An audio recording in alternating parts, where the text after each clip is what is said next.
The world of the unseen.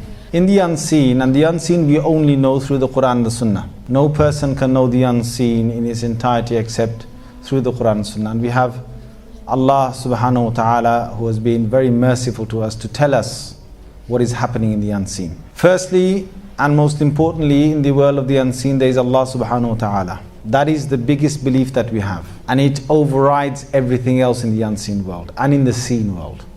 It's a very important part I'm saying to begin this talk. Because some people, they start to think about certain unseen creatures, and because of the belief is weak in Allah subhanahu wa ta'ala, their belief in these unseen creatures becomes greater. That's where a big clash and a big problem comes.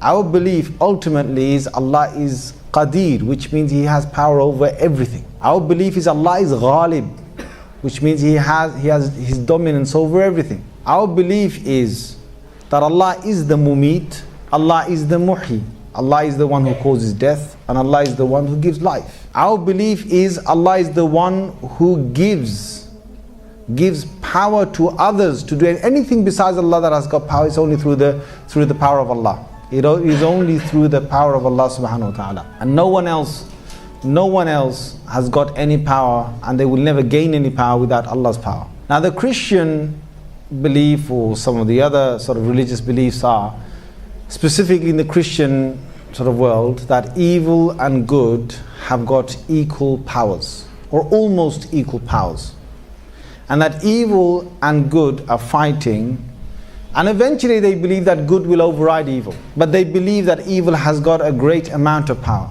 We don't believe in that. We believe evil is a creation of God. So it's something that God created. It's completely 100% within His power. Nothing of evil, nothing of Jinn, Iblis, sihr, whether you want to say it's black magic or anything else in this world, can have any effect except through the will of Allah. And it's very clear in Surah Al-Baqarah, where Allah talks about sihr itself. If you look at the beginning of Surah Baqarah, and you will find the chapter about Sulayman alayhi salam, and you will find there Allah subhanahu wa ta'ala, He talks about the whole chapter about how sihr sort of was there in the world. You will find that Allah says, وَمَا هُمْ بِضَارِّينَ بِهِ مِنْ أَحَدٍ إِلَّا بِإِذْنِ اللَّهِ وَمَا هُمْ بِضَارِّينَ بِهِ مِنْ أَحَدٍ إِلَّا بِإِذْنِ اللَّهِ. That they cannot cause any harm by their sihr or their magic to anyone except through the permission of Allah. Which means that when Allah allows these things to continue, they will continue. Not that Allah is, it's basically like, have I got the idhn of Allah or the permission of Allah for me to move? Yes, I have. I can move. But when Allah, the idhn or permission won't be there, my hand will not move. It will be still. The same way does physics works in this world? Well, yes, it does. You can get a ball, you can roll it down a hill. It will roll.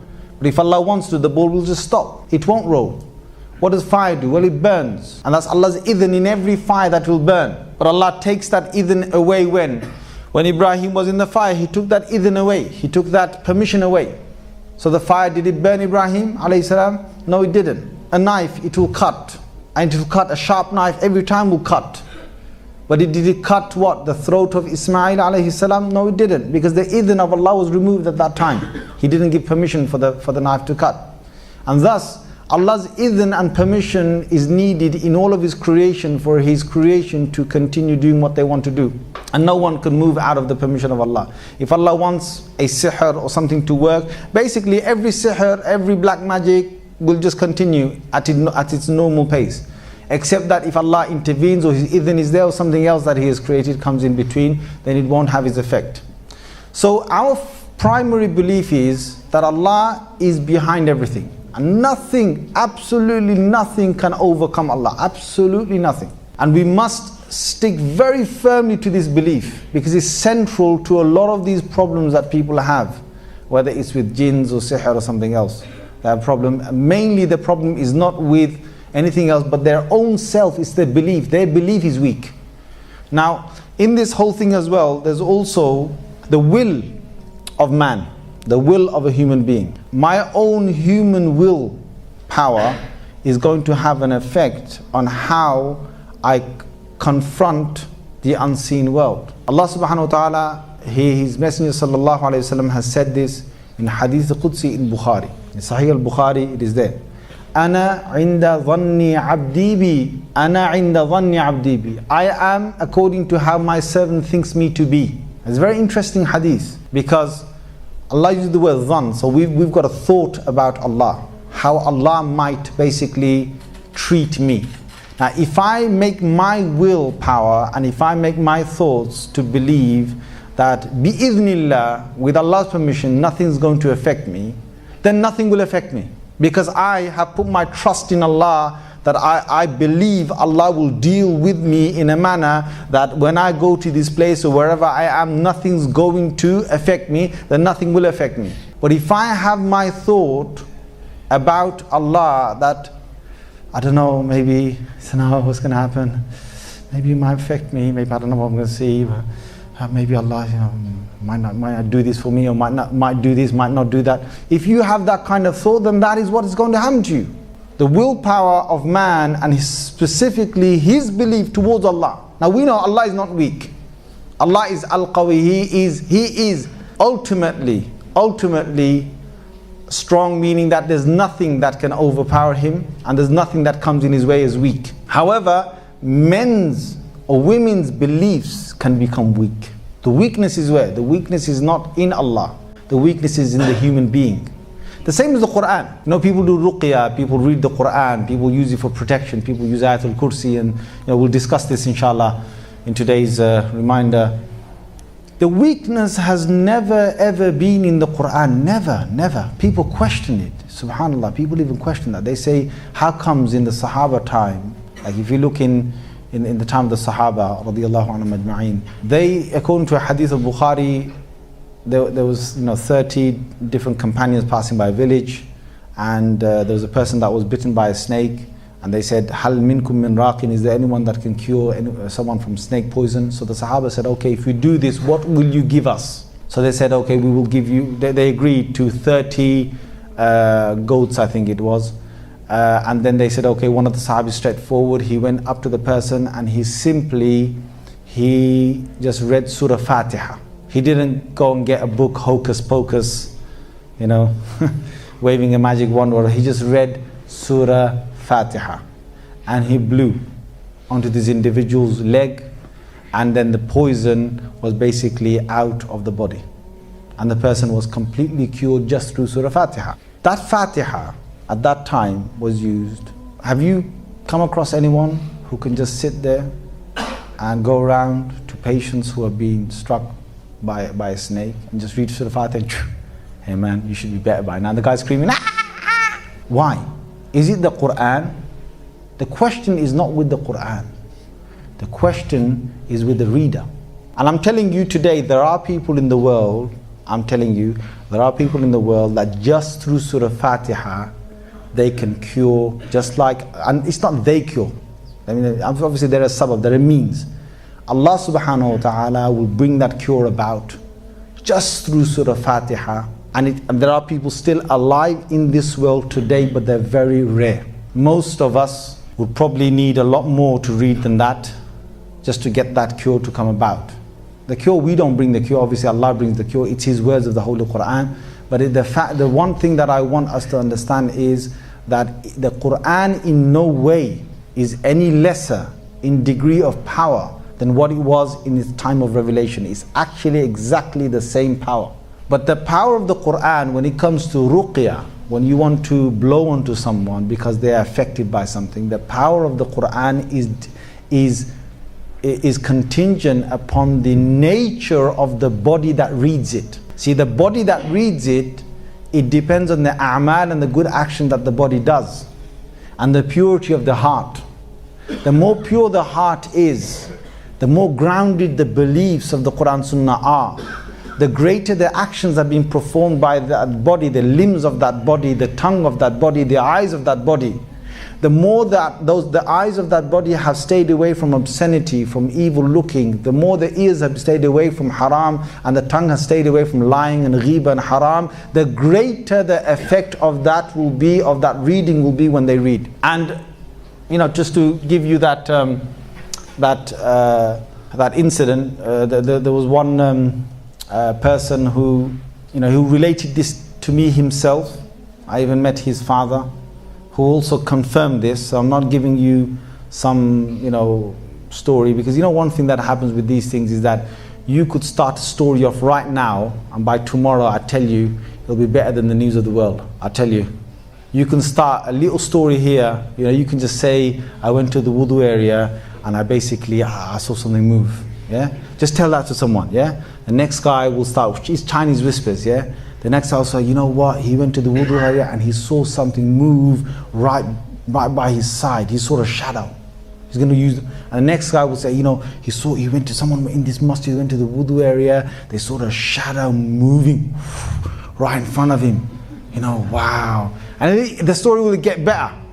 It'll just get better. Each one that takes you to another one. So the best thing to do in a lot of these things is to actually go and see the person themselves who have been through some cases. So I will try to tell you some cases that I've seen myself or heard myself directly. So this is one of the cases.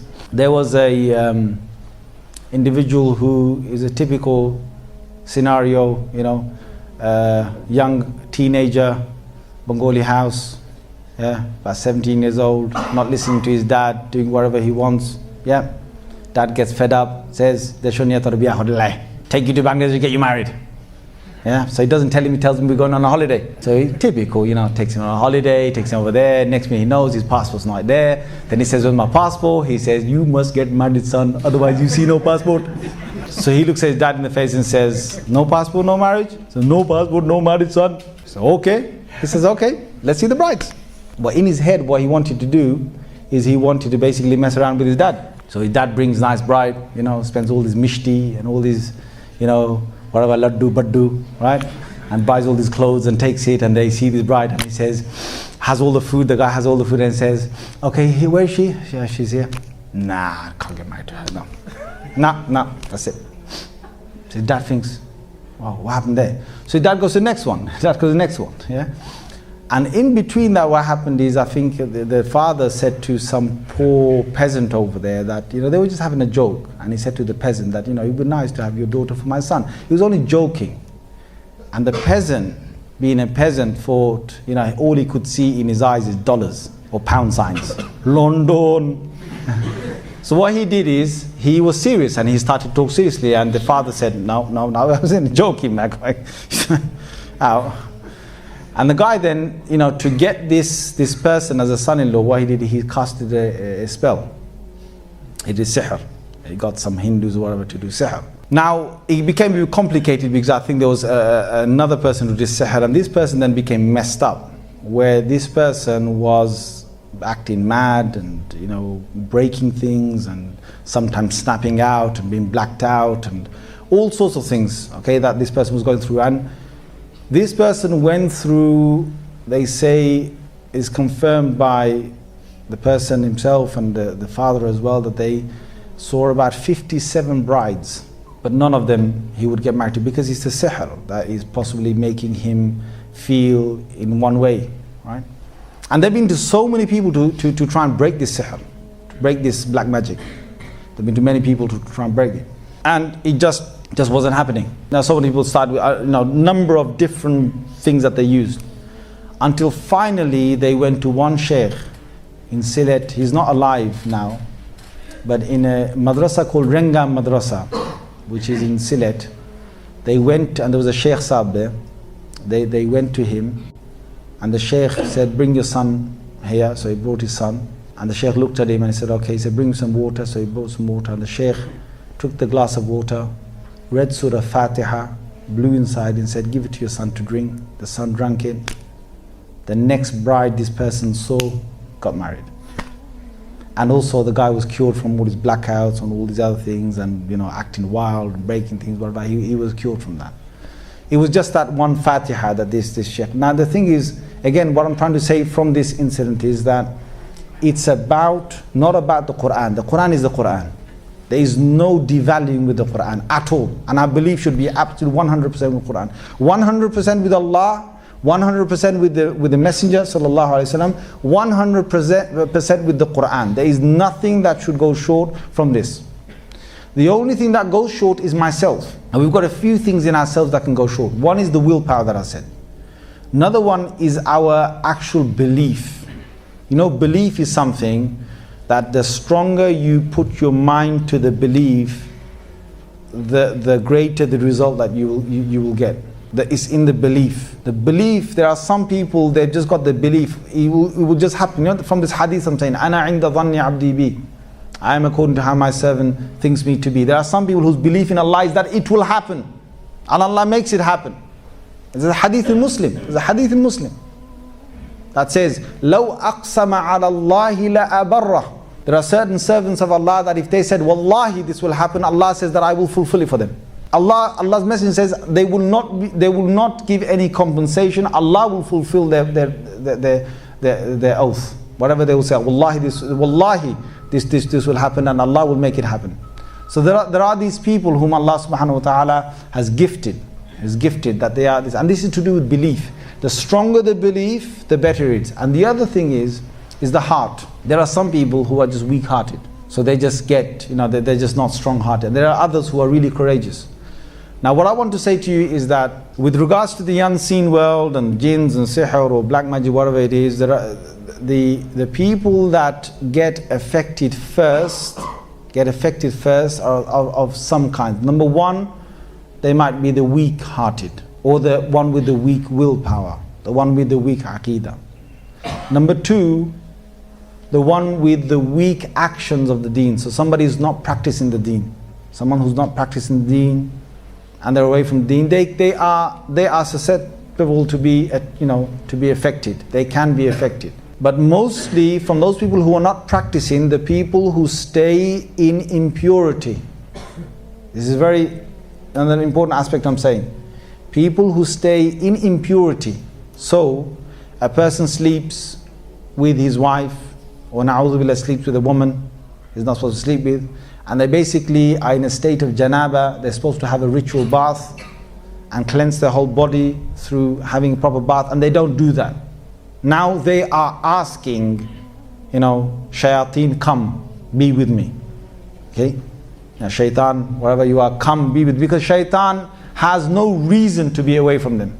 You can read Quran at that time, your Quran is not going to be accepted. Women on their menses, it's an impure state, and they should basically, it's not just because they're on the menses. If they're praying before their menses, if they're always praying after their menses, if they are observing the hijab that normally are practicing women, that doesn't matter. But a woman who doesn't practice, and then a woman who's on her menses, she's basically now in some form of weakness. She's now prone to I'm not saying she's going to get attacked straight away. Please don't get the message wrong, all right? But I'm saying that she is weak. Now there's weaknesses. Now the weaker you become, the stronger you see your opponent, and the more you basically can be prone to some kind of attack. In terms of najasa or impurity, there is keeping the fingernails long and having a lot of dirt underneath it, to not clean the unwanted hair off the body, around the private parts, under the armpits, not doing that, for more than 40 days. Person becomes prone to that. A person who doesn't really live with cleanliness like a Muslim should, they're basically showing weakness. Now, we're not saying something's going to attack them, but it's almost like your immune system.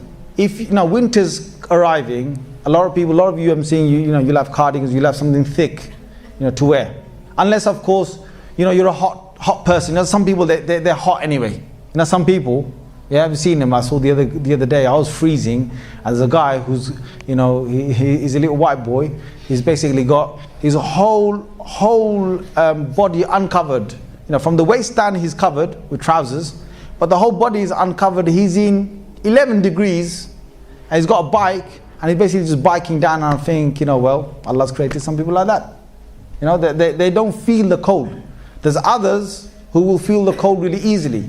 Now the same thing with the unseen world and some of the, ghoulies that are out there. Your weakness is key to what actually happens. Weakness of belief or weakness of, whatever. It's an immune system. We've all got an immune system.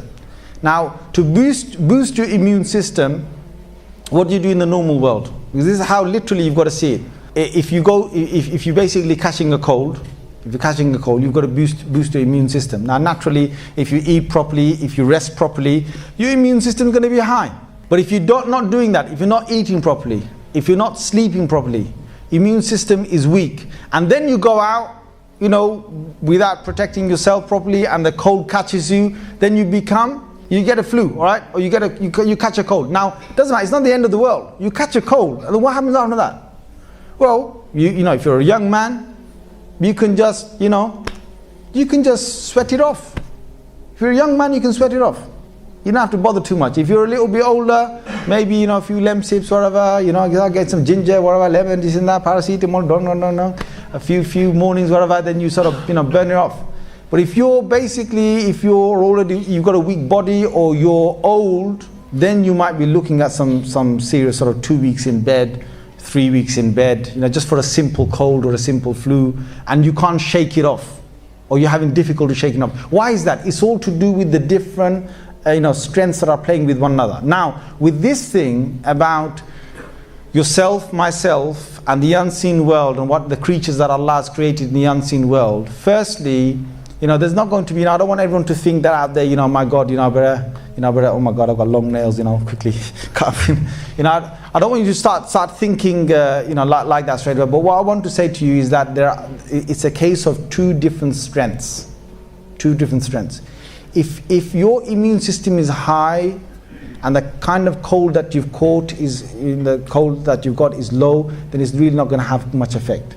But if your immune system is low, and the type of thing that you've caught is high, right, it's going to affect you. Now you could have a strong immune system, but you might get something which is really tough. It's not a cold. It might be some kind of real serious illness. It might be TB. Now, if someone's got a good, strong immune system, but you get TB, it's going to affect you. And you're going to have to do something strong to shake that off. Yes or no, brothers? Yep, you're going to have to stay in hospital, you're going to have to take several tablets throughout the whole of the year, and you're going to have to shake it off. Now, look at the seriousness of TB. It's not a small case. It's a serious disease that people can die with. So now you can understand, from this world of jinns and sihr and so on, there is a strength within themselves. There's weak jinns, there's strong jinns. There's weak black magic, there's strong black magic. There's weak things out there, there's strong things out there. And it depends on what's coming in contact. Now, the number one rule is that jinns, or the whatever Allah has created in terms of the world of jinns, they're not supposed to cross over into our world. That's one rule Allah has given them. And it's in the Quran. Where Allah will question them. Allah will question them on the Day of Judgment, to the jinns, those of them that have crossed that barrier. They're not supposed to cross that barrier. So if you look in Surah number 6, verse number 1 to 8, you will find Allah will say, Ya ma'ashar al-jinni qad istakthartum min al-ins. O population of jinns, you have become much more than the population of the humankind. And this is just one part of the Quran. You will find another one in the 23rd juz, where Allah talks about their interference with mankind. In Surah As-Safat, Innakum ta'tunana anil yamin. You used to come from the right hand side. This is 28, verse number 28, Surah Safat. In Surah Baqarah, Allah talks about massu shaitan. What the actual shaitan can do is that he can start influencing or having an effect on the human being. And that has been explained in Surah Baqarah, verse number 275. يَتَخَبَّطُهُ الشَّيْطَانُ مِنَ الْمَسِّ. How shaitan sort of influences the mind of the human being, and they can basically take over the mind. Now, number one rule is that they're not supposed to cross that barrier. Number two is that Allah subhanahu wa ta'ala, that He has created them, He has given them the Quran as a guidance. And we know that from many parts of the Holy Quran where Allah even addresses them. In Surah Al-Rahman, Allah has said, فَبِأَيِّ آلَاءِ رَبِّكُمَا تُكَذِّبَانِ. Which one of your lords or your sustainers gifts are you denying? And He addresses two people by it. One or two beings by it. One is the human beings and one is the jinns. Allah addresses that. So we know that the Quran has come from them. There is also Surah Jinn, where we have a whole background of how the jinns came and met with the Prophet ﷺ. Now, the jinns, let me just quickly talk about jinns and then we'll come across them, sort of crossing that barrier or us crossing that barrier or something. We'll talk about it. Let's just talk about the nature of jinns. The word jinn in Arabic comes from a root word, jim nun nun, which means something that is hidden. So anything that will have jim nun nun will be to do with a hidden element. So you've got, for example, Jannah. Jannah is hidden from the eye. No eye has seen Jannah. That's why it's called Jannah. It's called Jim Nun Nun there. You got Junoon. Junoon, which is madness. Now when a person is mad, you don't see their madness. So it's hidden within their own mind. So therefore it's got again Jim Nun Nun within that. And anything that has that, you will find that it has that element of hiddenness in it. Now Allah has given many different ayats regarding that hiddenness, and in one of them in Surah Al-A'raf, which is the 7th surah of the Holy Quran, verse number 27, Allah said, إِنَّهُ يَرَاكُمْ هُوَ وَقَبِيلُهُ مِنْ حَيْثُ لَا تَرَوْنَهُ. They see you in a way that you do not see them. So what Allah has given as a set rule is that we're both going to exist in this world, coexist in this world, but they're going to be able to see us and themselves, but we don't see them. Now the jinns, though they see us, they don't see the angels. Jinns don't see the angels, and they don't see the angelic world. The angelic world has been created from light. The jinns have been created from fire. And again, there are several ayats in the Quran to talk about the fact that they've been created from fire. Our essence comes from clay, from water, and from other elements. We've got a heavy material side to us. They've got a very light side to them. The essence is that they are, since they are of fire, fire rises. Okay, or heat rises. So jinns, and them being sort of non-tangible, they're able to fly, they're able to move around much more easily than ourselves. Now one particular incident is in Surah Naml, where Sulayman alayhi salam, he asks who is going to bring the arsh or the throne of Bilqis. So there's an interesting part there, because there's two different beings that stand up. One is the actual jinn, and one is the one who has been given the knowledge. And they say, according to tafasir, they say that the one who's been given knowledge, some have said that is Jibreel, but others have said that it's actually another jinn that is stronger than this one.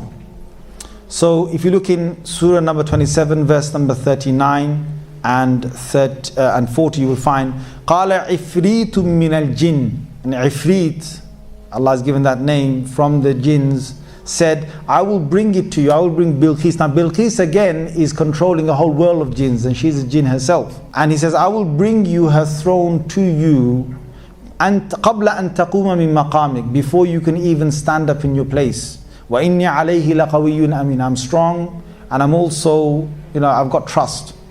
And then the one who had the knowledge of the book said, he stood up and said, أَنَا آتِيكَ بِهِ قَبْلَ أَن يَرْتَدَّ إِلَيْكَ طَرْفُكَ. I can bring it to you before you can blink your next eye.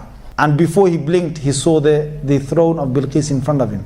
And that was the power. Now, they can move, some of them. Now again, it's to do with the power that Allah has given, because some of them are weaker than others. Some of them are weaker than others. So some of them can't move so fast, but some of them, but others can actually move fast. Some of them are more powerful than others, and very clear from this part of the tafsir of the Quran that there is a strength amongst them, that whether some of them have more power than others. Now, interestingly, Sulayman alayhi salam, he was given the power over jinns. He was the only human being that had the authority given by Allah to control jinns. And Allah has given reference in the Holy Quran about that in Surah Naml again, where Allah says, وَحُشِرَ لِسُلَيْمَانَ جُنُودُهُ مِنَ الْجِنِّ وَالْإِنسِ وَالطَّيْرِ فَهُمْ يُوزَعُونَ. Surah An-Naml, verse number 17 of Surah 27. That for Sulayman, the jinns were gathered, the men were gathered, and the birds were also gathered. This is specifically his power that Allah had given him, that he could have that influence on them. And what he would do is that he would ask them to build monuments for him. And if they didn't build monuments for him, he would cage them up. And he would also ask them to dive into the oceans and bring out for him certain precious stones out from the depths of the ocean. So some of them he had them building, some of them he had them in cages, and some of them he had them diving into the oceans. And this is in the Quran, in Surah Sad, 38th Surah. Allah says, فَسَخَّرْنَا لَهُ الرِّيحِ. I gave Sulayman the power of the winds. تَجْرِي بِأَمْرِهِ رُخَاءً حَيْثُ أَصَابَ. Gently it will be able to take him wherever he wanted, and wherever it would reach to. وَالشَّيَاطِينَ كُلَّ بَنَّاءٍ وَغَوَّاسٍ. Allah has created certain shayateen or devils that Allah says they were masons for him, so they used to build. Ghawwas, they used to dive well into the oceans. آخَرِينَ مُقَرَّرِينَ فِي الْأَصْفَادِ. There were others whom he had chained up because they wouldn't listen to him. So he had that power. And they used to work very tirelessly for him. Very tirelessly for him, because Allah had given him the power over the jinns. He could order any jinn at any moment to be in front of him, and he could send other jinns to go and capture them and bring them to him. And they were working tirelessly. And there's one interesting part that I want to quote here, because it relates to some people's belief regarding the jinns. In Surah Saba, which is the 34th Surah of the Quran, verse number 14, Allah says, فَلَمَّا قَضَيْنَا عَلَيْهِ الْمَوْتِ مَا دَلَّهُمْ عَلَى مَوْتِهِ إِلَّا دَابَّةُ الْأَرْضِ تَأْكُلُ مِنْ سَأَتَهُ. Now the jinns were working for him. They were making many things for him. They were making monuments for him. They were making even large pots for him. They were making features and architectural pieces for him. This is all in verse number 13 that Sulayman a.s. was making through the jinns. And then what happened is that he had a glass chamber, and he was standing in the glass chamber with a stick that he was resting upon with his chin. And the jinns, what he was doing is he was standing in qiyam. He was standing in sort of prayer or salah and worshipping Allah subhanahu wa ta'ala. And he actually died. Sulayman a.s.'s death is actually while he's standing with that stick under his chin.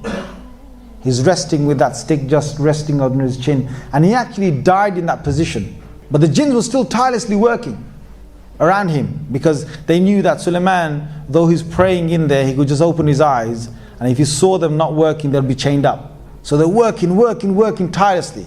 And they say that they were working, according to Tafasir, they say that it took 6 months for a small insect to bite through that stick that Sulayman a.s. was resting, until finally the stick snapped and Sulayman a.s. fell down. And the Quran says, فَلَمَّا خَرَّ, when he fell down, تَبَيَّنَتِ الْجِنِّ, the jinns now realized, أَلَّوْ كَانُوا يَعْلَمُونَ الْغَيْبَ مَا لَبِثُوا فِي الْعَذَابِ الْمُهِينِ. If they knew the world of the unseen, they wouldn't have remained in this punishful state that Sulayman a.s. had put them in. They wouldn't have remained in that clear punishment.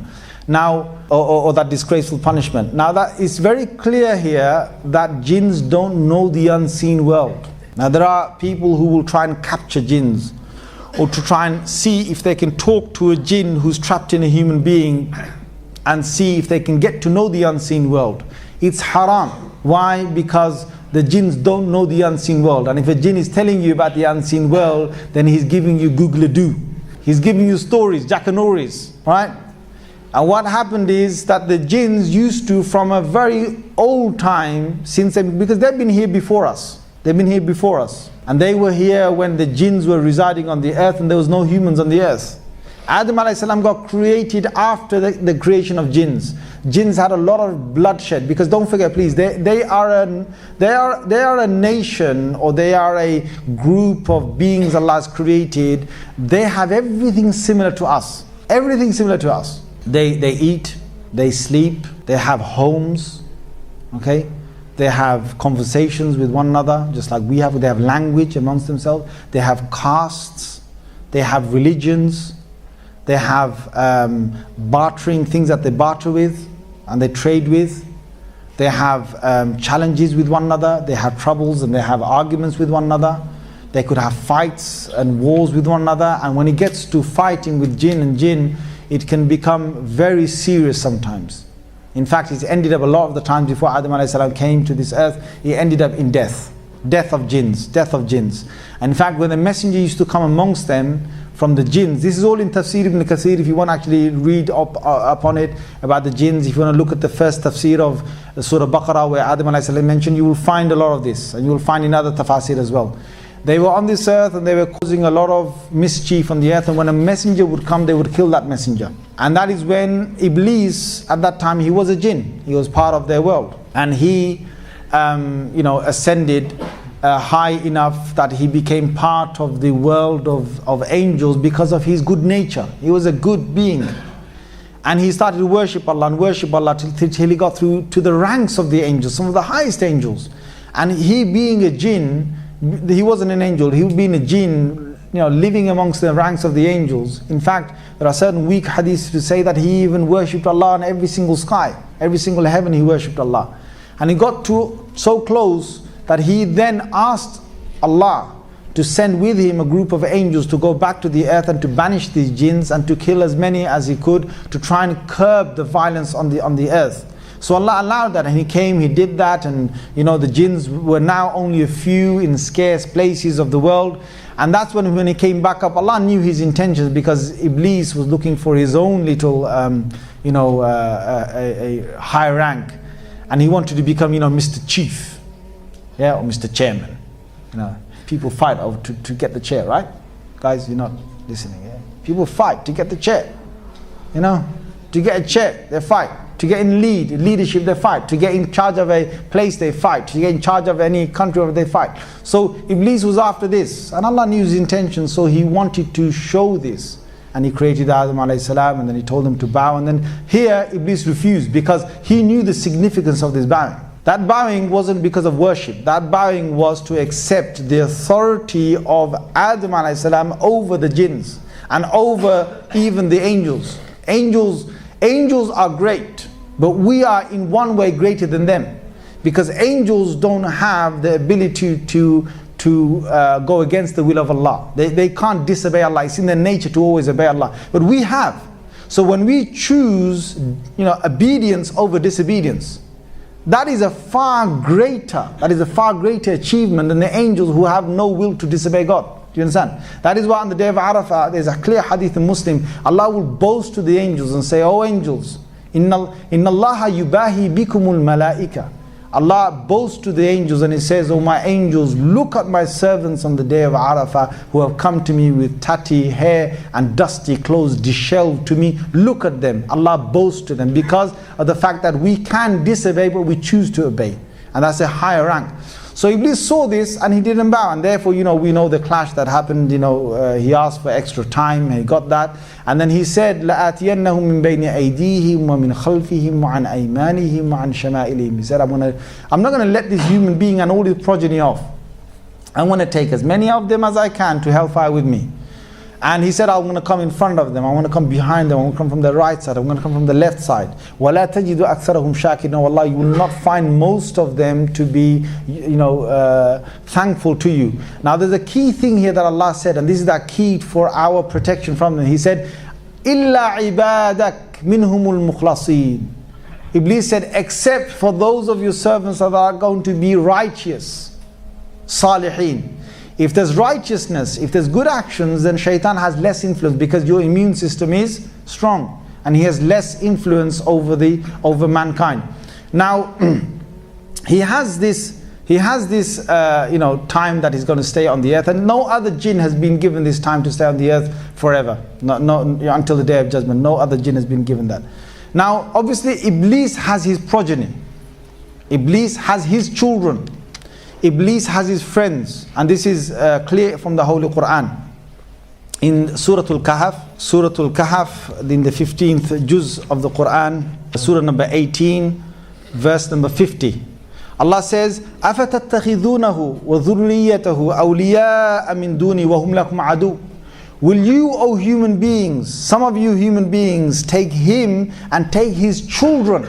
Allah says, ذُرِّيَّتَهُ, his children, his progeny, his grandchildren, his grandchildren's grandchildren, and so on. He's got a whole race of things that are being created on this earth, and so have we. So Allah says, will you take him and his family members as your allies, as your close ones besides me? وَهُمْ لَكُمْ عَدُوٌّ. While he is your enemy, will you do this? So this now, when Iblis came to the earth, now he's been looking for many ways to try and get the human beings to go to Jahannam. Now one of the ways is that he wants to influence the human being. To influence the human beings, he's got waswasa. That's been mentioned in the Holy Quran. In Surah An-Nas, the last surah of the Holy Quran, Allah has even given the name of the type of, because there are many types of shayateen. Many types of shayateen. There is one who's called Khannas, and that's the one that continuously whispers. And there's others, Rasulullah sallallahu alaihi wasallam has given a name of the one who gives doubts. There's one particular shaitan that will give doubts. So when people make wudu, some people get doubt. Did I wash this? No, let me wash it again. So they wash it again. And then after that, did I wash that little part of my elbow? No, let me wash it again. So they wash it again. This is doubt. This is doubt. And if you see any person who's in that, the best way is to get somebody who looks over them and tells them, just listen to me. Yes, you washed it. Now you just carry on. You washed it. Now just carry on. Finish it. Yeah? And so, it's some kind of disorder. If you don't get them out of it, they will literally spend an hour to do wudu. Or they could spend, I've seen serious cases where it gets to the stage where they've done wudu again and again and again and again, and forget it, man, the bathroom looks like a little pool by now. There's water all over it. And then they think, what's the point, man? Let me just jump in the bath. Seriously. And then they jump in the bath, and every time they want to have a wudu, they end up having a shower. And then they get waswasa in the shower. Oh my God, what's next, man? You're going to dive into the ocean or something to make sure that it gets it affects them quite badly. There are some people like a waswasa specifically regarding their salah. So, they get waswasa again and go, did I read this? And they want to start again, and they want to start again. Again, it's a waswasa. You just got to, sometimes you might, if you feel that is happening to you, you just have to say to yourself, no, I did it, finish, khalas. I just did it, and just move on. Or you do it once and say, done, finished, and just move on. Do the next one. Don't allow it to continue, because the continuity of you, if you start accepting it, then it's going to change into a kind of disorder. Now, one thing is waswasa. Next thing is when he comes for waswasa into a house, because he comes to every single one of us. Okay? Jinns have been in every single body, right? Are you scared of jinns, guys? No, you're not. You know why? Because jinns come in our bodies every single day. They do. Every single day jinns come. In fact, when you wake up for Fajr, you've got a jinn that's already tied, a shaitan that's already tied 3 knots over your head. Just over that part of your head, tied 3 knots. Every human being, especially the ones that want to wake up for Fajr. There's a specific group of shaitans that are just after making us miss Fajr Salah. So if you missed your Fajr Salah this morning, you had a group of jinns that came to your house and they basically did their little job. So what they do is they tie 3 knots, and when you wake up they say, Nam alayka laylin tawil. Rasulullah sallallahu alaihi wasallam said this to us, it's a hadith in Muslim, that you sleep, you've got a long night. And Prophet sallallahu alaihi wasallam said he'll carry on doing this until he's made you miss your Fajr. He says, if the person gets up, فَذَكَرَ اللَّهِ, if the person remembers Allah, they say, Alhamdulillah, alladhi ahyani ba'da ma amatani. Whatever dua, whatever dhikr they do, any form of remembrance of Allah they do, 1 knot is untied immediately. Next one is they basically go and perform wudu. If they perform wudu, another knot is untied immediately. One of the key things in the wudu that we do to try and get the influence of the shaitan away is to rinse the nose properly. Now a lot of people don't do this sunnah properly. When you rinse your nose, have you seen some people rinsing the nose with wudu? There's a bang there, nose 3 times with water. That's not rinsing your nose. Some people just get water and just go straight on top of their nose. That's not rinsing your nose. It's in the inside. Okay, so some people, what they do, their rinsing of the nose is just basically grab some water and just stick it up in there, stick it up in there, that's it, they rinse their nose. And some other people, they want to basically, do the classical one, yeah? You better not watch, brothers. Yeah? And then the release. some explosion from their nose. Yeah, be careful, brother. There's other brothers doing wudu. Yeah, make sure he doesn't fall over him. He's got his clothes over there as well. I don't like. You're just trying to do wudu in the wudu area, right? You got some brothers who are trying to do wudu. I think, are you doing wudu or are you making me do wudu? Because it's half over your jubba, whatever, your trousers, yeah. And when the guy basically does the classic one, you just basically want to make sure that he doesn't blow it all out onto your, clothes or something. So anyway, the sunnah regarding this, and it's very important because Rasulullah sallallahu alaihi wasallam said that فَإِنَّ الشَّيْطَانِ يَبِيتْ فِي خَيْشُومِ. Rasulullah sallallahu alaihi wasallam said that the shaitan sits just at the end of your nostrils, within just your nose. He sits there throughout the night because you're in forgetfulness, you're not in a state of dhikr. And to get the influence of shaitan away is to take water to snuff it up to the bridge of the nose, and then to sniff it out, both sort of parts. So to take some water in is one sunnah, to take and blow the water out is the second sunnah. Both these sunnahs complete cleansing the nose at the time of wudu or ghusl, at the time of performing ablution or having a bath. So that's the second one. The third one the hadith says is that the person prays. When you pray 2 rakats, the last knot that is there will actually be untied. So jinn comes, and in a hadith Rasulullah sallallahu alaihi wasallam said that each person has an angel and he has a shaitan that comes within him. And the angel will give good thoughts and the shaitan will give bad thoughts. Okay, that is there. Now we've got shaitan coming in, but the shaitan doesn't stay if you do the dhikr of Allah. If a person does the dhikr of Allah, the shaitan can't stay. It's a clear-cut matter. Hadith in Tirmidhi says that when the adhan is said, there's a very key thing to getting the shaitan away from yourself, or getting the shaitan away from a particular place, is adhan.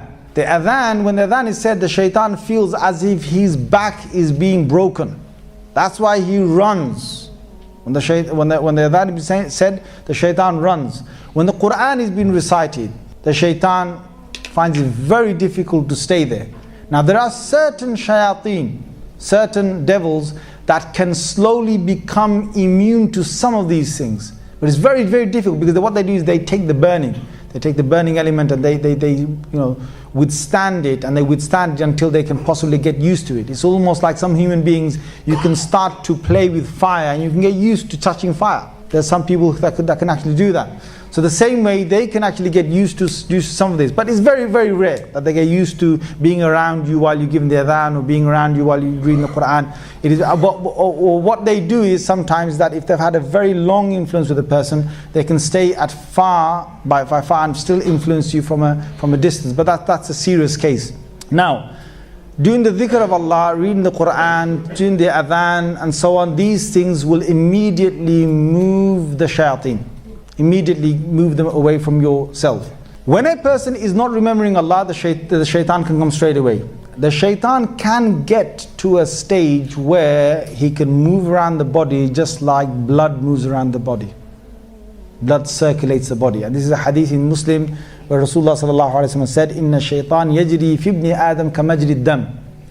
There can be a state where the shaitan or the devil can come within a human being and they can move around just as the blood circulates the whole body. When would that be? That would be when a person is in some serious ghafla, some serious absence from Allah's dhikr, away from Allah's dhikr, or they've hardly got any of the deeni aspects within themselves. Now, I was saying earlier in the talk that there's two strengths that are fighting. There's two strengths that are fighting. Now here you've got to understand each body has got certain elements of the Quran in it. And there's nur, there's light that's spread when we read Quran. There's light, or the ruh, or the soul gets stronger when you do the dhikr of Allah. When you start thinking about Allah, when you start giving the adhan and so on, and when you start doing good deeds and good practice, there is a good strength to the body. There is darkness that spreads within the heart, within the body, when there's an absence of all of these things. So it's easier for the shayateen, for the devils to basically be there when there's darkness. Now, I'm using the word shayateen again, sometimes I'm using jinns. Now, jinns are every single one of these creatures Allah has created that we don't see, but Allah has made them mukallaf. Now, what does mukallaf mean? Mukallaf means Allah has given them the duty to follow the Quran and Sunnah. See, before Rasulullah sallallahu alaihi wasallam, every prophet that came, the prophet's message was enough for their time. So Sulayman alayhi salam basically controlled the jinns. It came all the way up to Muhammad sallallahu alaihi wasallam. When it came to our Prophet sallallahu alaihi wasallam's time, Rasulullah sallallahu alaihi wasallam, his risala, when he got the Quran, that became the last moment that any jinn could comfortably go up. Any jinn could go up, go to space where the stars are, sit on the stars and listen to what is being said above the end of the universe where the angels are gossiping. The angels of the lower sky, they're always gossiping just above our universe. And just these are just above the stars in our galaxies that we see, right?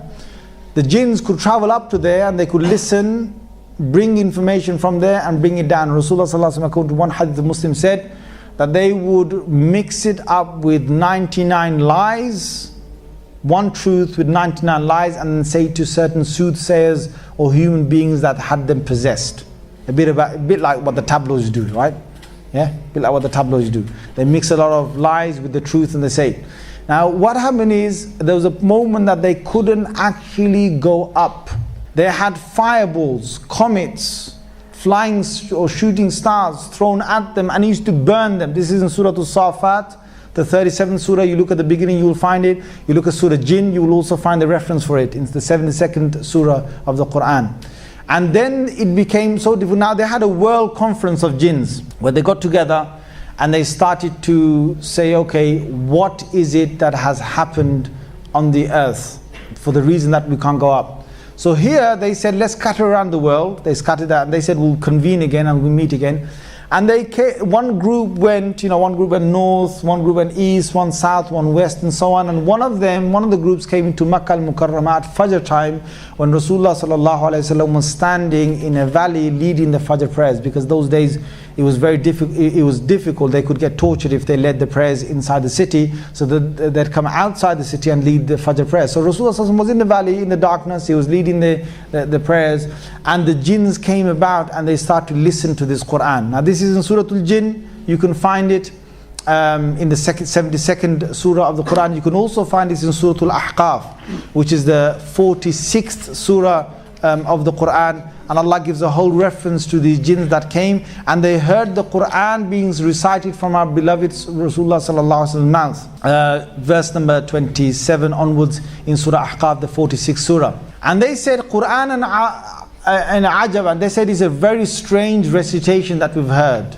And they were mesmerized by it. So they stood until Rasulullah sallallahu alaihi wasallam finished. And then after the salah, Prophet sallallahu alaihi wasallam went and he met them. He gave them da'wah. They accepted. They say there was about 9 jinns in total. These were the first Sahaba jinn that accepted Islam.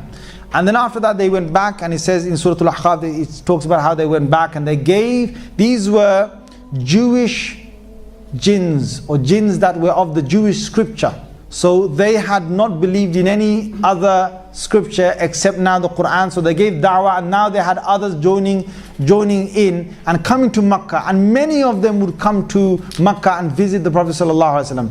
Ibn Hajar al-Asqalani has reported, this is the commentator on Sahih al-Bukhari, he has reported a hadith that says at times there would be up to 70,000 jinns coming to see the Prophet ﷺ. Just to see the Prophet ﷺ. So there's, just like so many thousands of human beings flocked to Medina to see the Prophet ﷺ, to Makkah, you had a lot of jinns throughout the whole of the world that came. They embraced Islam. They went back to their own sort of cities and their own worlds. Now, Prophet ﷺ, this was in his time. Thereafter, obviously, jinns. You've always had good jinns. You had bad jinns. Now, this is again a reference in Surah Al-Jinn. In Surah Al-Jinn, it says, minna salihun wa minna duna dhalik. We've had righteous jinns, and we had jinns that were other than that. We had jinns that were not righteous. So there's been the two, and the minna al-muslimuna wa minna al-qasitun. We've had jinns that have submitted to the will of Allah and become Muslims, and we've had jinns that have become disobedient or unjust jinns. There's both of them. The Quran in Surah Al-Jinn makes reference. Now, it's a beautiful surah. It's a short surah. If you get the time to read the tafsir of that surah, 72nd surah, please read it. There's a lot more information inside there about those jinns. Now, having those two different jinns, the good ones and the evil ones, You now can understand that in their world you've got everything that we have, they have. They came once to Rasulullah sallallahu alaihi wasallam in his time, and Abdullah bin Masud radiallahu anhu was with him. Prophet sallallahu alaihi wasallam was in an open field, open sort of space, and he said, Rasulullah sallallahu alaihi wasallam, he drew a circle on the ground. And he said, oh Abdullah, he said, sit inside the circle, don't come out of the circle until I return back. And Abdullah bin Masud in his hadith of Tirmidhi, he says that I saw in the distance, long, tall, large creatures, that are see-through. They came down from the skies down to the earth. And Rasulullah sallallahu alaihi wasallam was in the distance. He spent a long time there. Then he came back to me and he said that these were jinns that had come to me, and they have given me a kind of a complaint.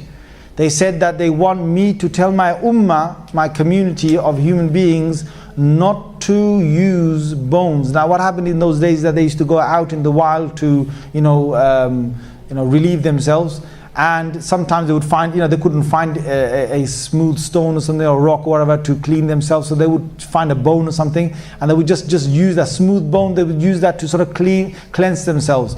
Now the jinns complained to the Prophet ﷺ. They said, tell your ummah not to do this, because Allah puts rizq and our provision on these bones, and we eat after the human beings have finished with these bones.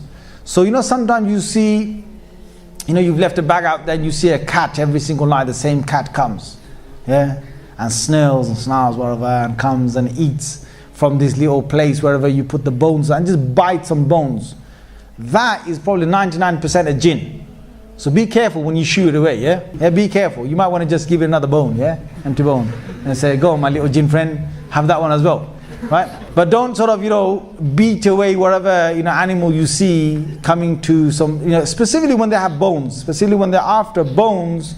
That is one of the signs that we know from the hadith that it could be a jinn that has come in the shape of a cat. Now they take forms. Now not all jinns can do this.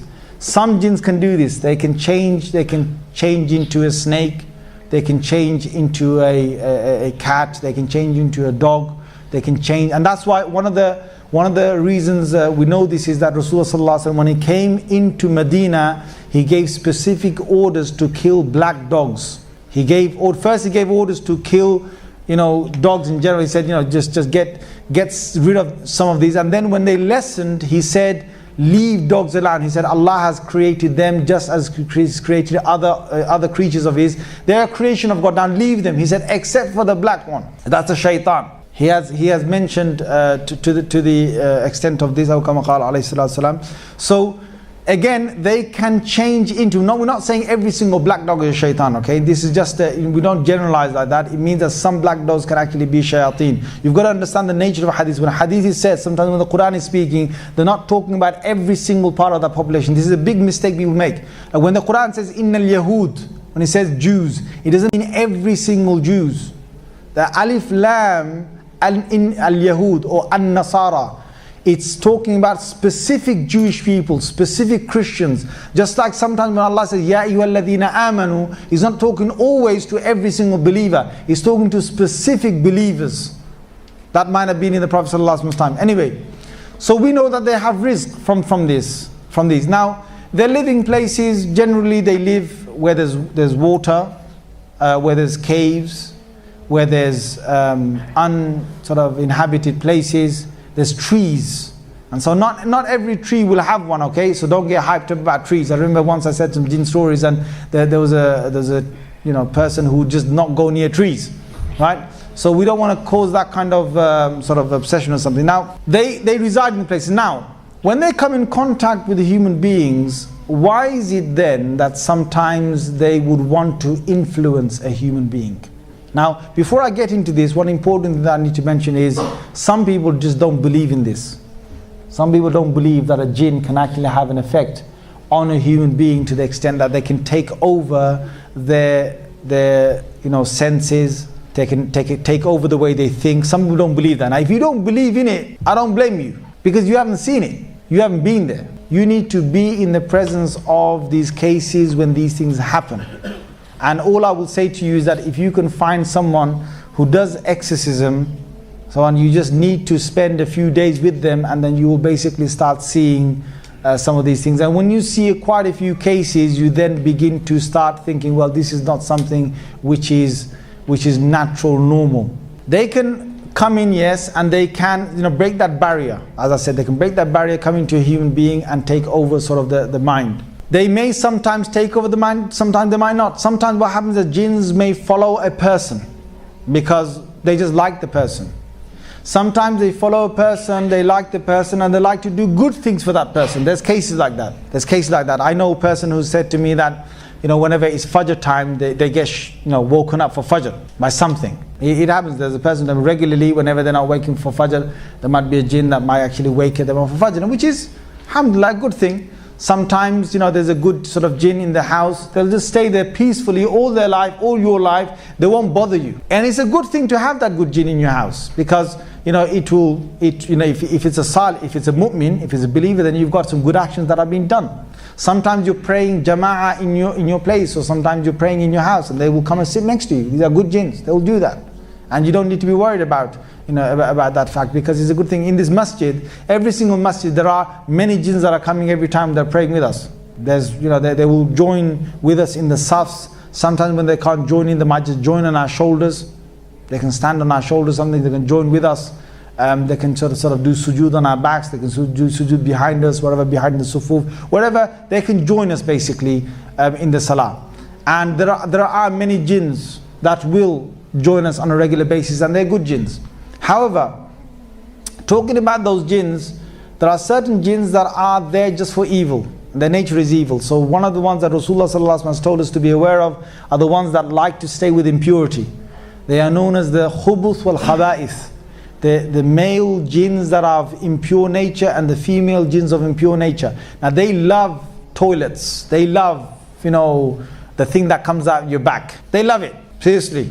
And they love to mess around with it. And they love to stay wherever that is, because they just got this impure nature. Their name is khubuth wal khaba'ith. They're a particular impure part of the jinn sort of colony. And Rasulullah ﷺ has told us that when you go to the toilet, you just have to seek protection before you go in the toilet. So those jinns, if they're there, they won't have any effect. If they're there, it doesn't mean they're inside there. So oh my God, you sit in the toilet saying you forget your dua. Oh my God, I might be finished right now. No, you don't have to think like that. if you forget the dua, just say it in your mind. Just say in your mind. So there's these impure natures. Now there's others who like.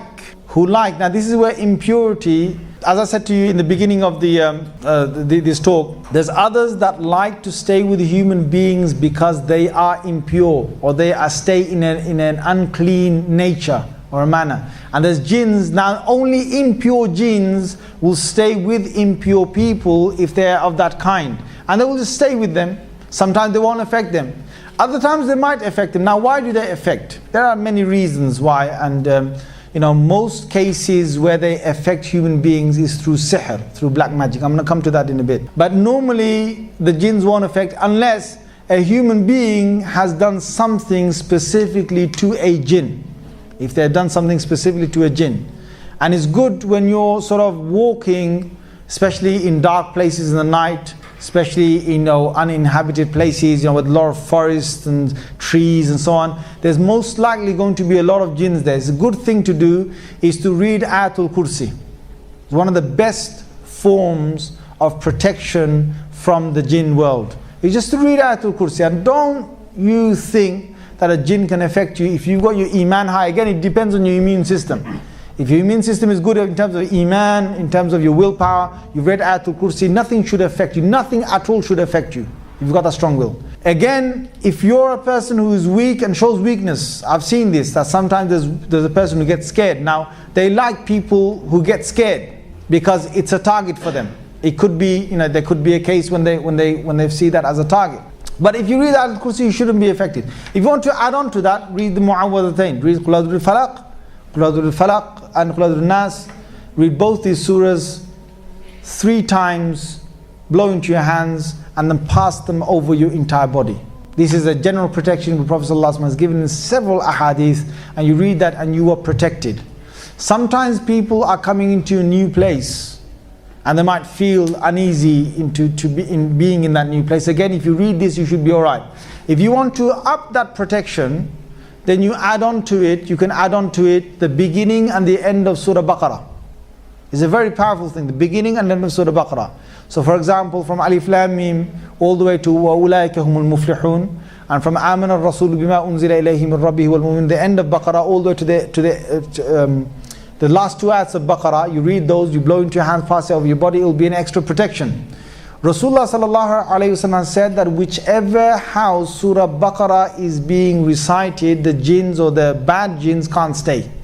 This is a given sort of fact. So if you're scared about jinns being in your house or in a particular place, you need to start reciting Surah Baqarah, particularly in that place. And when we say Surah Baqarah, obviously the whole of Baqarah, but I'm saying when you're going to sleep or something, you can't read the whole Baqarah before you go to sleep. And you'll be there for about 5 hours, right? Or 3 hours, yeah? So that's what I'm saying. It's the beginning of Baqarah and the end of Baqarah is enough for you to read, blow onto yourself, and you've upped your immune system and your protection. Again, if you want to even make it higher, then you can read certain parts of the Quran. There are certain ayats that you can read. You can read any portion of the Quran, or you can read specific ones that are related to these sort of jinns and so on, where they will give you protection. Now, when it comes to the influence of the jinn on a human being, there are certain signs that you may see. And I'm going to give you one sort of incident now to make this more clear. And this is something that I've seen with my sort of own eyes. Okay, I've heard it with my own ears. Now, we were in a madrasa in Nottingham, in Flintham, in Newark. This was in the 90s. In a madrasa, and I'm sure if you sit with Maulana here, he's going to have plenty of jinn stories from his madrasa. And every other person that's been to some of these madaris, they've got some kind of jinn stories to tell you.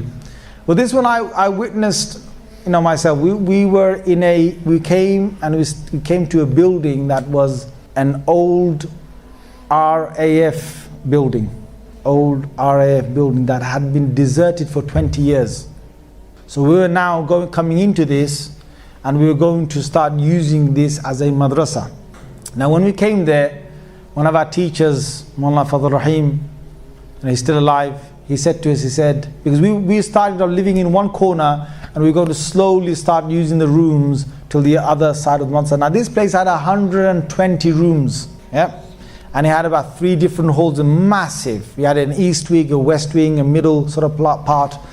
And we were in the east wing, and we were just staying just in a few rooms. We're talking about literally about 7 or 8 rooms. And Maulana Fadl Rahim and other teachers said, don't go to the west side of the building.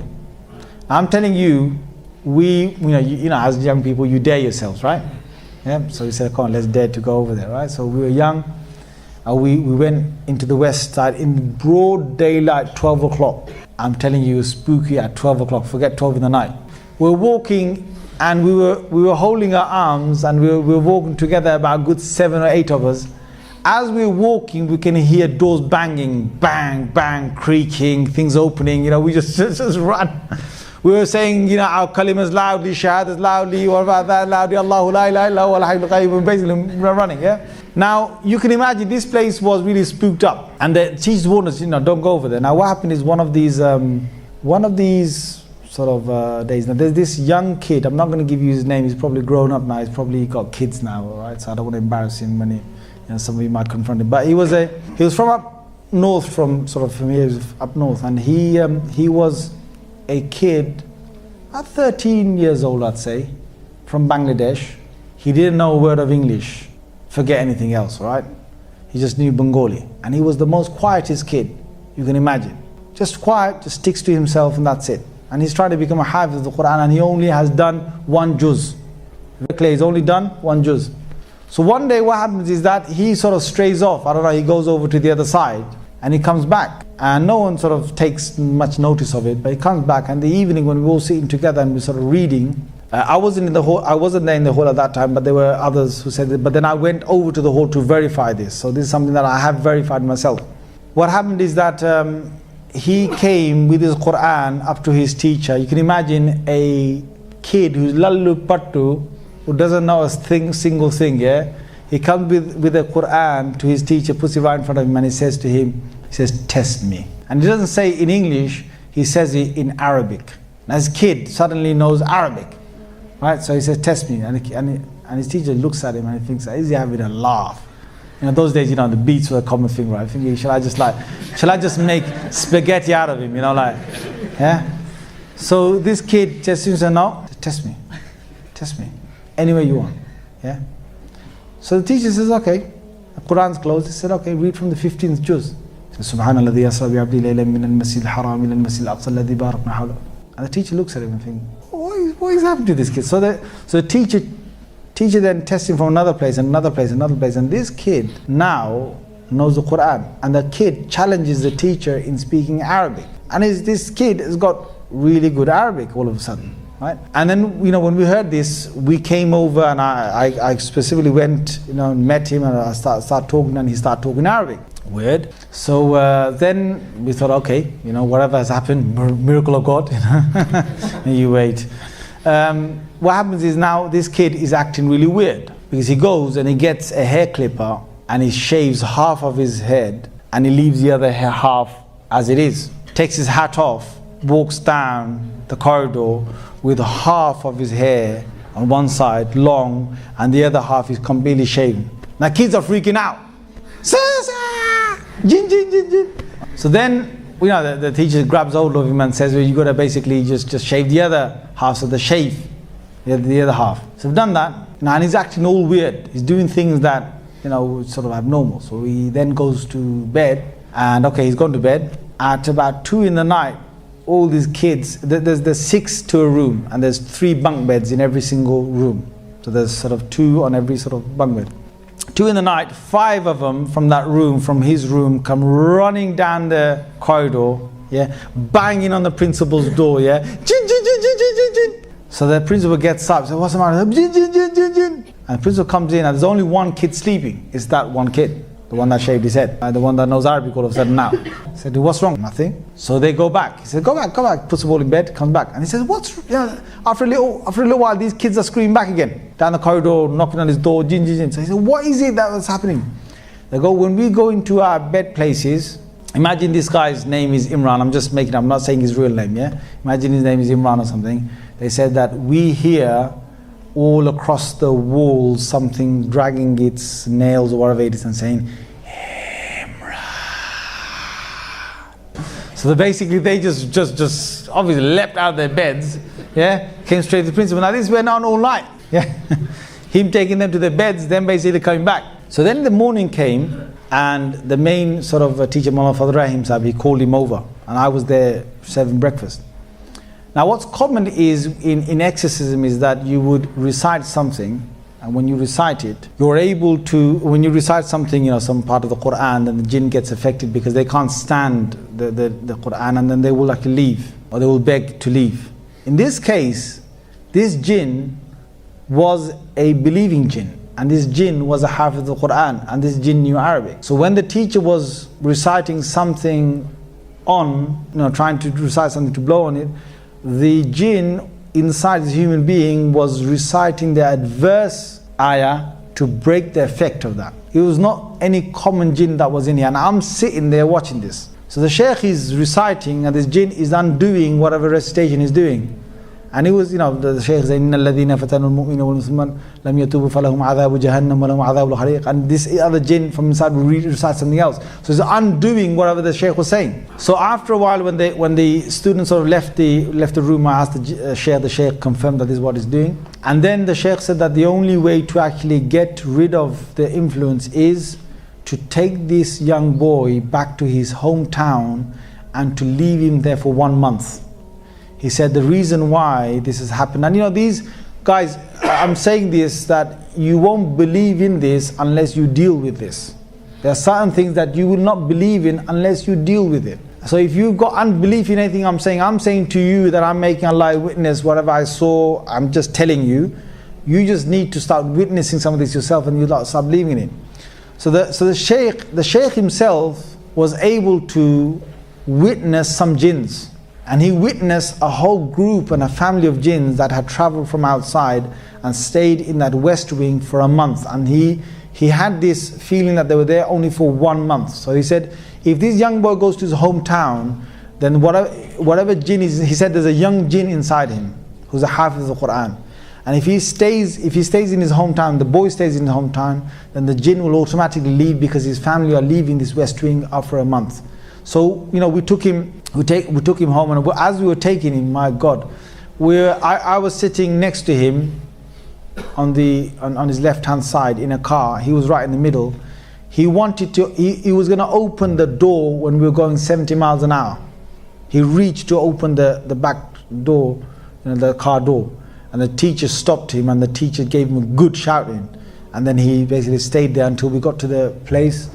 We left him in his home for 1 month. After 1 month he came back, and he was the same docile kid you knew.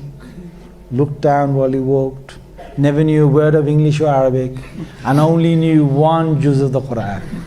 Now why that happened possibly is because he went alone into their territory. Whatever happened, the jinn got some liking to him, and he basically took influence. And obviously he was a weak individual, so he took influence of this case.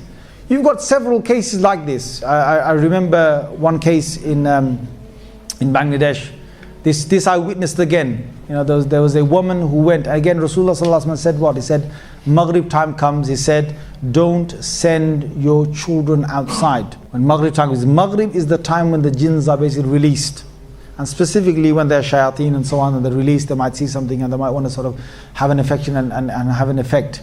So there's a specific woman out there who went to the pond. It's quite dark sometimes out there under the trees. She got some water, came back, and she was influenced by a jinn. By night time, I got woken up. This was going back about 25 years ago. By night time, I got woken up, and it was the whole neighborhood in this talking about something, and they got together. When I went to that place, I got woken up, went to that place. Believe it or not, I saw this with my own eyes, and you can see this, whether you want to believe or go there yourself someplace and see this. You had 7 men trying to pin down this one woman, and she basically lifted all of them up, and she said, who in the world are you lot? And there was this particular jinn was affecting one person in the neighborhood after another person, and they were all having similar patterns of behavior, which was first they would act a bit sort of dazed, dizzy, or they would act normal. Then they would start grunting, making funny sort of noises, and then they would basically have sometimes the saliva coming out of their mouths, and they would get knocked out. Sometimes they would bite on their tongues, and then after that they would wake up and they're not themselves. Now you're talking to them, they're not themselves, and they can talk to you in a different language from obviously the places they're coming from, and they can tell you of different things that this person doesn't even know. So you're talking to a different creature that is inside them. And obviously exorcism and so on, there was exorcism that was going on. And again with exorcism, don't try and become a person who's just going to suddenly become an exorcist. Bring the Quran and start going choo choo choo choo whatever, because you might get some jinn whacking you straight over the head and put you down on the floor and you never get up again. I've seen it. This particular woman who was influenced, the following few days they got a person to do exorcism, and this person wasn't a proper sheikh, so he came and he started to blow a few things, and this guy had a white beard. This guy had a white beard, and he's right in front of my eyes, and he's an old man. The woman, with the jinn obviously inside her, grabbed his beard within a second and went slap, knocked him straight on the ground. Said, who are you? Now her husband obviously got really angry and started hitting her, but just slap straight. Said, who in the world are you? What are you? What do you know? Now it can happen, and there are some people I know who've gone into this exorcism and so on. It's not an easy willy-nilly thing that you can just take yourself in there and just become hocus pocus and you're a Ghostbuster or something. You can't just do this. It takes specific knowledge, it takes specific action, it takes a lot of amount of willpower and a lot of amount of things that you need to get into that. Now another individual I know, and I've been to this case where I've seen, because I get called to certain places, and sometimes I see the symptoms and I see that this must be a case of a jinn. One of the things that happens is that you get blackouts. One of the things that happens is that you get forgetfulness. Another thing that happens when the jinn is influenced you is that when you come out of it, when the person is out of it, they won't remember fully what happened when they were in that trance. It's very common when jinns affect the body. So that person that was affected, they won't know what they fully said. Sometimes they're able to recall a few words, And most of the time what these people said, because I've been to quite a few cases, I don't deal with this, please. I don't want you knocking on my door, yeah? Got enough myself. No, I don't deal with this, and there's a reason why. Because number one, if you're good at it, then you're never gonna see the queue ending. And if you're bad at it, then the jinns are gonna just bust you up. I don't want to get bust up, right? Okay, so you got one or two cases, and I don't want to be in either of the case. But I do get called a lot of the time when there's incidents in houses, and then I've got to sort of go there and I've got to talk with the family. What I normally do is I refer them on to others. So I went to this one particular case. There was a young boy who was affected by a jinn, and he used to just come in and come out of this one, because the jinn was coming in and going out. And there's another sheikh doing the exorcism, and I'm telling you, one of the things you've got to look at is the strength. You've got to look at the strength of the jinns. Again, it's two forces: strength of the jinn, and you've got to look at the strength of the exorcist as well. This particular exorcist, he claimed to be someone really good, and I love it when I hear it. Now they give you the biggest stories they can. I've dealt with this, and I've dealt with that, and I've dealt with this, and even I remember one guy telling me once. He said, even when police, they have got certain individuals that go in a bit hula balloos. They bring them to me, and I read something on them, and they get better, and they walk away nice. Yeah, and that particular case, I heard that. This was in East London somewhere. This guy, I tell you, he couldn't do something. There was a case that I took to him, he couldn't deal with it. This other case I'm talking about, this was in East London, again somewhere sort of near Ilford. I went to this exorcist came, and I was called there specifically. I knew the family, so I sort of just was there to witness this. This guy gave the best stories he could. You could hear, yeah. So he started his little, hocus pocus, whatever. And after a little while, what you saw, this jinn was threatening him.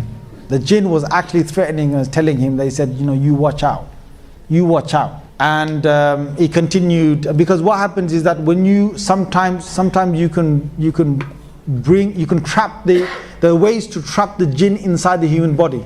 And then if you start reading things upon them, they're going to feel that they're getting burned. They're absolutely getting burned. So what happened in this case is that it went on for a whole day, and I was there. That night, whatever happened, the next day we contacted the exorcist, and we said, come back again, because he needed to come back again to continue doing his reading. And he said, I'm not coming back. So why not coming back? He just gave some lame excuse. He's not coming back. So we contacted some other person who knows him, and we said, look, what's the reason why he's not coming back? He said, what happened is that night when he went, he got seriously attacked. There was not one jinn that was messing around with his body. There was 3 jinns, and they came and they gave him a good beating. I don't know what that beating was, but this guy didn't want to know us, see us, or hear of us again. Yeah. So you get these cases, but then you get other cases where there's good exorcists, and they can recite. And the best thing to do in these cases is again to read the Holy Quran. Now, as I said to you, some people can read just Surah Fatiha. Now, some people, subhanallah, some people, they can just be coming, and the jinn will ask to go. Now, my father used to actually do this when he was alive. Right, he used to do it, and he told us once. He said he was coming to a house where the woman was sort of possessed. And again, look, guys, you want to believe in this, you believe in it. You don't want to, then just assalamu alaikum, yeah. But it's up to you. So my father told us this, that he said that he came to one house, and there was a kind of person who was half learned, who was trying. What the jinn said to him? The jinn said to him, it was in a woman, and the woman speaking basically, the jinn's inside. The jinn said, "Hey, what's this you're blowing on me? What was you doing last night? I was watching you, sitting around there, huh? What are you blowing on me for?" He's actually embarrassing him in front of the people. And then he said, "Let go of me, I'm going because someone's coming at the door and I don't want to be here while that person's there." And that was my father at the door. So when he came at the door, he entered the door, he came in, and they said, "The jinn just left because you were coming in the presence, you were coming in this house." Now this could be the case where sometimes they actually do this. In my sheikh's madrasa, there's many stories obviously across the world, but particularly with my sheikh. I asked my sheikh, and my sheikh basically, if he doesn't even blow, he doesn't even read anything. He just basically just sits there, and if a person is affected by a jinn, he'll just say to you, say, "Oh, who are you?" He'll just say, "Who are you? Where are you from? Why are you here?" He'll straight up, he'll just say it. And the jinn that is with the person will start speaking. And this has happened on several different occasions. There are different sort of strengths and weaknesses with people, and it depends on what contact you come. And now I can go on and on with different sort of jinn cases, and whatever I sort of recall, I'll try and relate to you. One particular thing that I wanted to cover though is with the sihr, with black magic. What happens with black magic is that now black magic is haram. When a person commits that, they have to do it by going through something which is totally against the Sharia. Okay, and when they do it, what they're doing is they're influencing jinns, and they're bringing them and they're calling them to go out and to possess certain people, to be with them and to be over them and to take, to do certain things. So for example, one of the key things that in that part of Surah Baqarah that I mentioned was to split a husband and wife. To split a husband and wife. This is one sort of black magic the Quran speaks of. In London, there's one case that I was dealing with for 3 years. 3 years where we got, I got other sort of specific shuyukh to deal with this case. And there was sihr involved in this, and the whole thing was just done just to get the husband and wife separated from one another. And in the end, it actually just happened.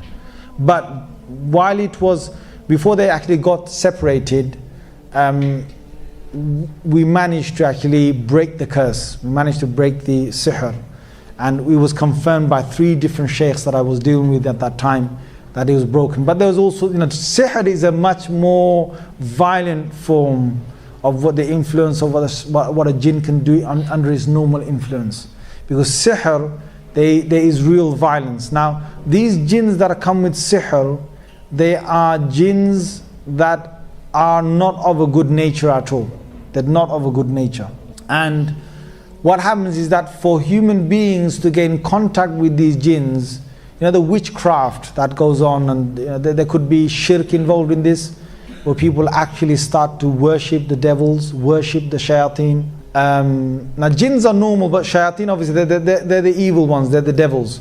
So they will start either worshipping them, calling them, and there will be all sorts of impure things that they could put together. So sometimes, it's the blood of women's menses.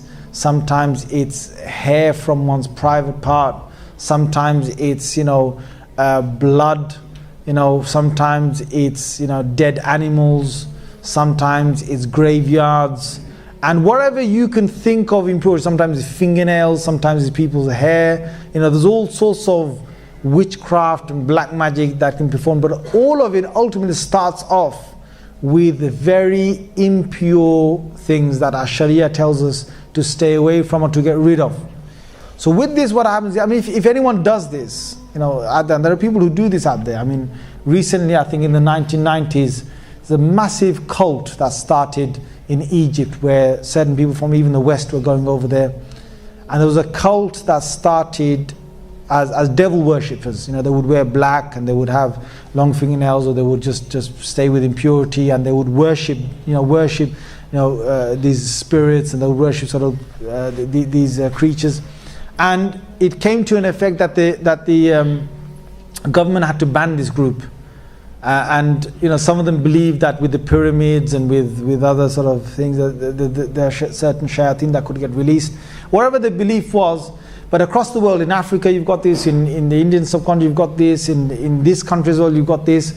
And mainly people who do this, they will call other jinns to come together, and then they will send them off to a particular house or to a particular person to just cause evil. Now with sihr, it is a much more severe case than jinns. And with this, what needs to be done is, again, Quran is actually enough. If a person does it, if the person's immune system is high, if they're reading the Quran properly, if they're doing the ibadat properly, then they can actually break it off. They can actually break it off. But if a person is weak, then they will obviously be affected by it, and there could be severe effect. Now the effect can go from one to another. It can actually sometimes lead to death. It can sometimes lead to death. Sometimes it could lead to a person being mentally, some of these mental patients, these mentally ill people you've got in hospitals. I would say to you a third of them perhaps, or maybe 20% of them might be sihr related or jinn related. maybe 70 to 80% of them might have true mental cases, because that's another thing that you have to be aware of. There are medical reasons for some people to go mad. There are actual medical reasons. Unless you explore both sides, you won't find out. Now what happens normally is that when these cases come along to me and someone says to me that someone has been affected in this way and so on for a long time, and they say that doctors don't know what's happening, and they've done this test and that test, and they've gone from this specialist to that specialist, and there's been so many doctors that we referred to, and so many months and perhaps years sometimes has passed, but they still can't find the cause. Most cases it's to do with sihr or jinns, when doctors can't find at all. But you need to go to the doctors. You can't ignore that side, because sometimes it's medical. Sometimes it could be a nerve, it could be a medical condition, sometimes it could be a psychological condition, and unless that is explored, you can't really find out. Now most of the cases that I have coming to me and I refer them on, again I'm saying I refer them on, is that I will ask that question, what have you done on the medical side? Have you actually explored that side yet or not? So then you send them off to someone. Now if the case is positive, that they've got something, you normally find out straight away, because all you need to do is just sit there with a good sheikh, and when the sheikh starts to just recite, even sometimes they come near the sheikh, they'll start screaming, they'll start acting abnormal, or they'll start doing something sort of weird, or saying something, or they'll say I'm not going. They'll just say I'm not going. In strong cases, you want to take them somewhere. Even if you try and trick them, you won't be able to trick them, because they know what you're up to, so they won't even make a move to go to that place. And where they're doing the exorcism now, they will start with Quranic ayats. And again, as I said to you, the Quran is still enough as a ruqya, but it depends on the person who's reciting it. And sometimes what happens is that they're not able to accept with hours of recitation, or with multiple amounts of recitation. What I would say is, if you stick to the Quran, and I've seen this in many cases, if you stick to the Quran, you don't have to go to anything else to try and find the cure. There can be some severe, I've seen cases where I've been in close contact with one person who had sihr done on himself and his wife, and it was again to break them up. And they stayed on the Quran, and they were reciting it. The more, you really have to recite it and recite it and recite it. Alhamdulillah, eventually they're in a very good situation. Whereas one person who didn't recite it, they actually ended up committing suicide, who was also affected, they ended up committing suicide. What I want to say is that it is enough. However, some people do resort to other things. Now, when people resort to other things other than ruqya, you've got to be careful. Because sometimes people could then go to places or people that could turn to shirk or something that is wrong. And you've got to look at the people that they're going to, because there's all sorts of people, and some people are out there just to take your money. Some people are out there for a business. So they just want to make money out of you, and you've got to be careful. A lot of the cases that I've found is they're out there for ingenuine reasons. How do you know that someone's not ripping you off? Well, the first thing is that the person shouldn't ask money off you.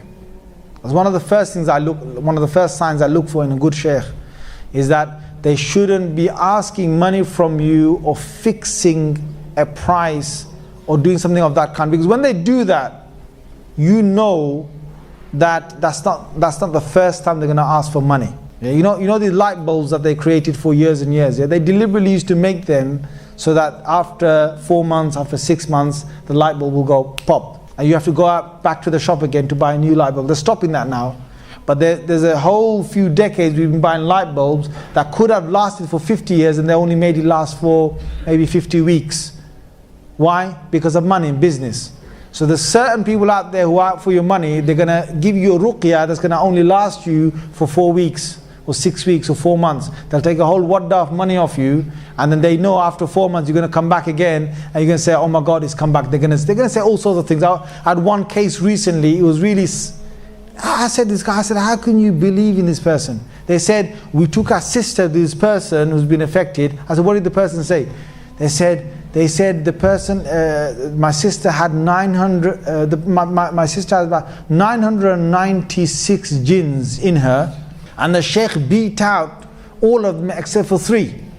Yeah, and it's right down to 3. And I said, you're having a laugh. I said, the guy can beat up 993 jinns, and then he can't beat up 3. I said, what? Did you watch them all coming out? You know, these people that give you these stories, there's this one jinn, you don't know what's happening, and they're taking money off you and saying things to you, all sorts of things, and you just been taken for a ride. Now, so one thing is that a good person will not ask for money. In fact, the real good people, now there's a second type of exorcist. He won't ask you for money, but if you don't give him money, he's not going to be happy. See, some people don't ask you money, but after a little while, you've been coming to them again and again, and then they're getting a bit annoyed. If you go give them a few pounds, £100, £200, then they get a bit happy again. They're getting a bit better again, and then the mood changes. You know that these guys, they really want your money. Now again, I don't like to entertain these people. There's a third type of person whom, if you were to force them to take the money, they wouldn't take it. If you force them to take the money, they wouldn't want to take it. These are the best ones you can find. They're not doing it for money. They're not doing it for money, right? And there was one, there's a group of people in East London, subhanAllah, some kind of Ghostbusters or what, right? They had a £45 call out. £45 call out. So basically you rang this number, it cost you £45 for them to come to your house. Then they started the little, A'udhu billahi minash shaitanir rajim, Bismillahir Rahmanir Rahim. And then they'll stay for a few hours and then they went. If you want to call out the man again, £45 again. MashaAllah. And what they did in one case is, I'm telling you, this brother came to specifically in North London and told me, he said, they paid him £45 and they came out for a call, and then basically this niece of his was bad, right? And she was screaming and saying all sorts of things and putting her hair and so on. And then what happened is, these hocus pocus lot came with £45 and they started to do the mantra. And after a little while, this girl was in full rage by 1 o'clock. She was like, you could say her temperature was 100. She was ready to sort of flip and sort of smash things. At that time they said, Astaghfirullah al-Azim, we're going now, we can't deal with it, we're walking out. You just started this thing, you've taken it to a height, and now you're walking out. There are people like that will do that. So you've got to be sort of careful. Now, there are some other people who are close to these people who will not, even if you force them, they won't want to take money. But they genuinely, they might just take something, but they'll take it, unwillingly or something. Again, don't sort of question people always on their intention, as long as, you're not being taken for a ride. So that's one thing you look. Second thing is, what are they actually using to do the exorcism? If it's the Holy Quran and they're reciting the Holy Quran, again, that's fine. If they're using other things, then you really got to be a bit careful in what they're using, because sometimes people can use things and they can draw things and they can burn things, and they can, sometimes in cases I've heard, they want you to start burying things in graveyards and taking candlelights and doing things with them. Now, these things, I'm telling you, if you start getting something weird that that this deen doesn't have, you just want to stop going to these people. If I could start having the questions coming into my